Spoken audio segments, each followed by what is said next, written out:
the show where we explore the real stories, strategies, and mindset shifts behind building not just a business, but a lifestyle.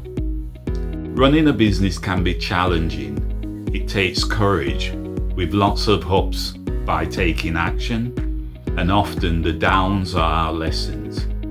We're going to dive into the decisions, the mindsets, and the life lessons behind those moves so you can take away practical ideas. I do hope these guests, what we've put together, can make you take action on your goals. So let's get started. She knows generally about business and actually building a thriving business, and then taking a bold decision on selling it, all while setting her sights on a completely new chapter. She built a sexual loft conversion company and sold it, and is now setting her sights on traveling around the world. You started out as a loft conversion company, that journey before selling it. Could you explain that journey? I have no background in construction. My background is in art and design. But prior starting construction company, we have tried different businesses and they failed, which often people skip to talk about the failures, which actually are so important. I do not want to do the job that I do. I do not want to worry about money. I want to be basically financially free. So what can I do to achieve it? I was like, okay, I'm just doing loft conversions. And I had no idea about building anything at all. And my husband joined. And from that point, we decided this is what we're going to do. He was basically definitely doing different businesses before and pushing ourselves to do something what we're not comfortable with. 2, it was just not having plan B. And then there was commitment, right? Like that you went with it. So we just acted on it straight away. We straight away closed down the previous business. And as soon as we came back to London, a following week, we start knocking on doors. It's making that commitment at the beginning. And I do recall that when you first started knocking on the doors, and I remember the leaflets you was sending out, and the leaflets had grammar mistakes on there. There were all kinds of things on there, but you just kept going. I was so fascinated. Yeah. And did you find that after a while the belief became more after a while, or was there doubts and things? Or tell me more about that. Once you make that priority and you don't make any other option, or to be any other option than this, you don't even think about kind of does it work or not in terms of or when I'm going to give up. You just see, okay, I've tried this.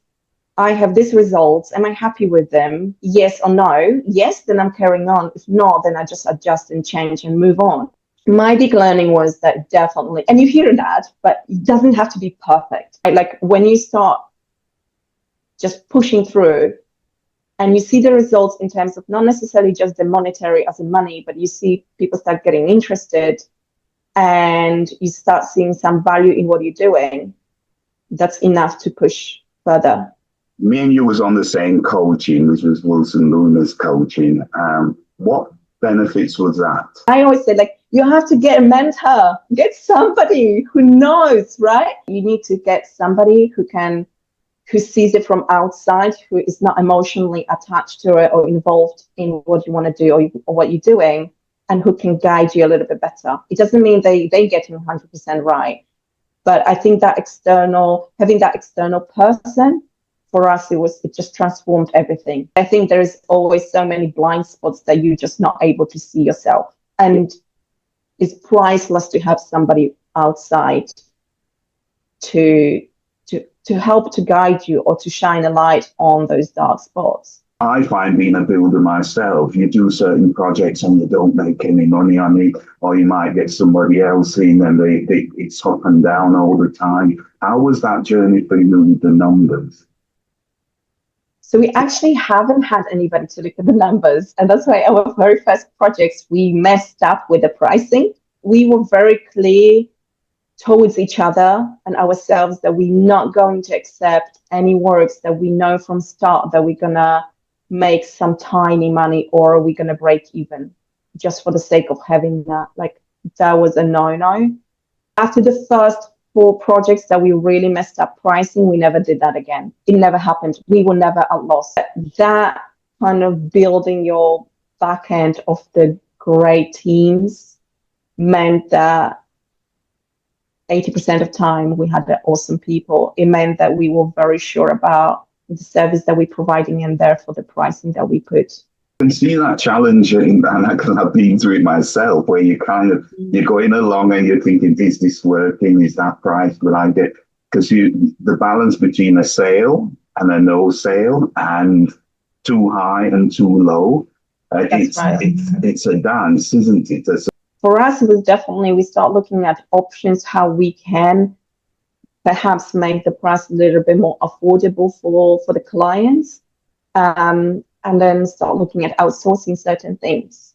But it's always a challenge which you can't skip. It will always happen when you run a business.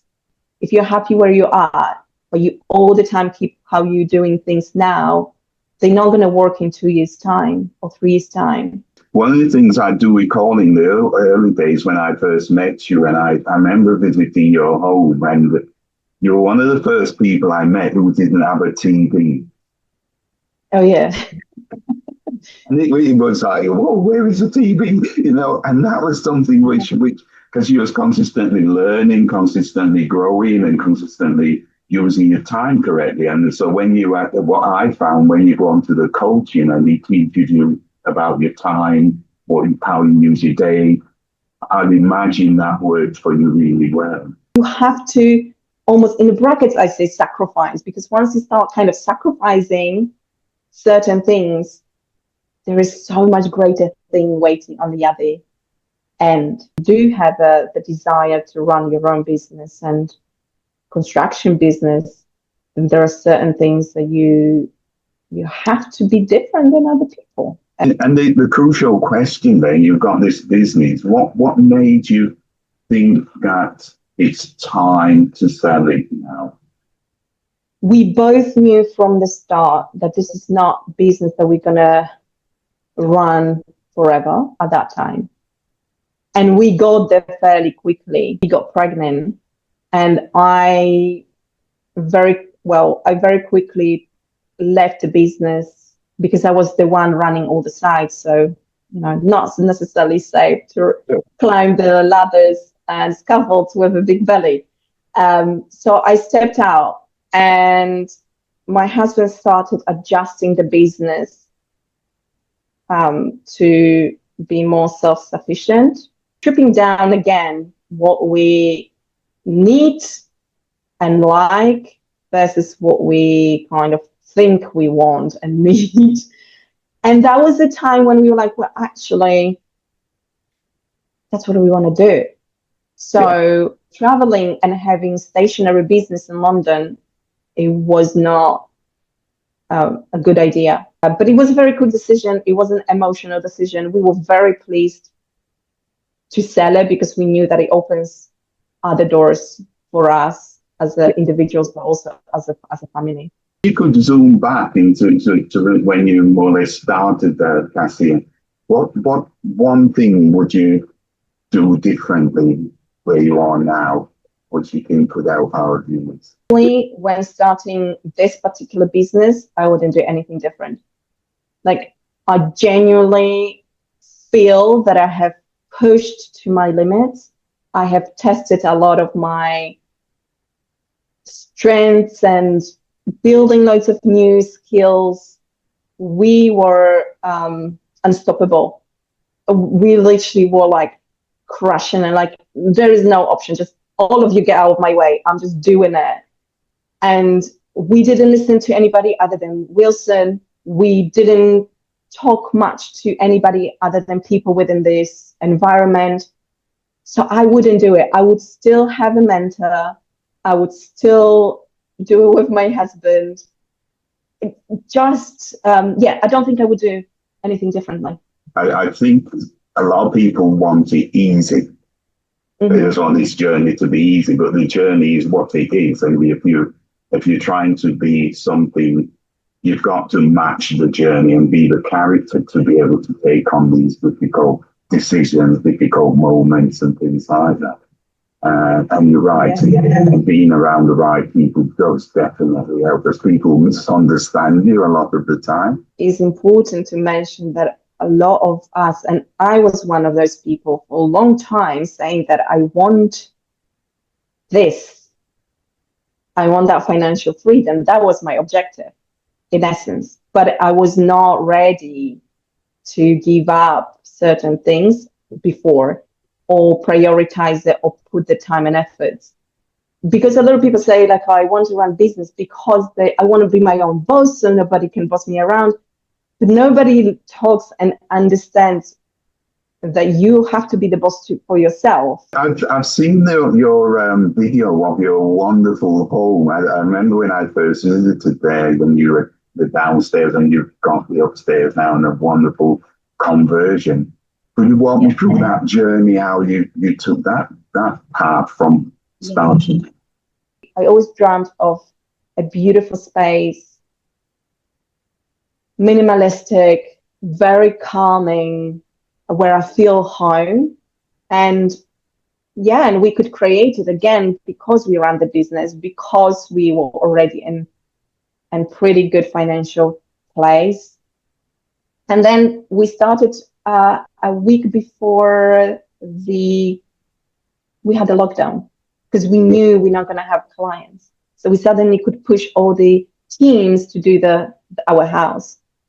And it was a brilliant process. I loved it because I kind of put a lot of my thoughts, my ideas into it. And I believe I created, with my husband and the guys who were working with us, we created a place which we genuinely felt and still feel home. But now you're ready to sell. Is that the case? Yes, that's right. So it's amazing because it's genuinely the first place on earth where I felt and I feel home. Like, I feel very safe there. And it gives me that sense of calmness and relaxation. But it's not the right place on earth in terms of the country necessarily and the city, not anymore. And because we want to travel a lot, if we could transport it from place to place, we'd do it. But we're ready to move on, and we don't want to hold on to something. We also both, I believe, have a great understanding that the more we have, the more it weighs us down, and it's harder to make certain decisions and feel that freedom. I'm designing now. We're both designing our new tiny home on wheels, with which we can travel around Europe and Asia and so on.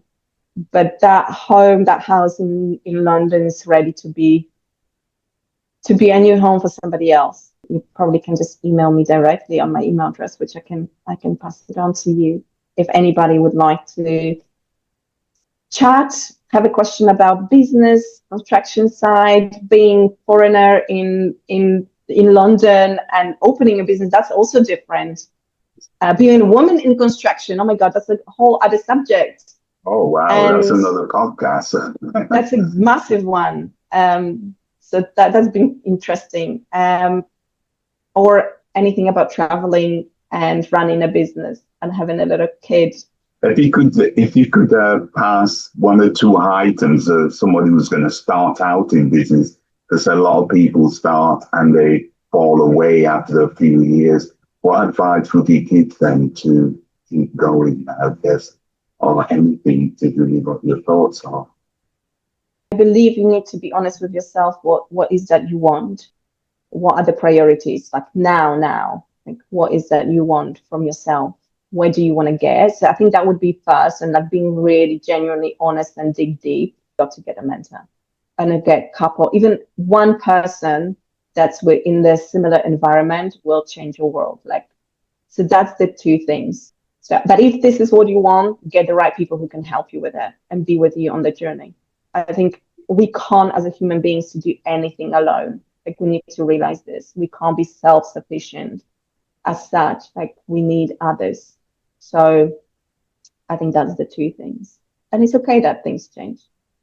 Be okay with that as well. Thank you so much, Kasia. Thank you for your time as well. And thank you to all the viewers who are watching this podcast. I hope you get something from it. And we will see you on the next one. Thank you.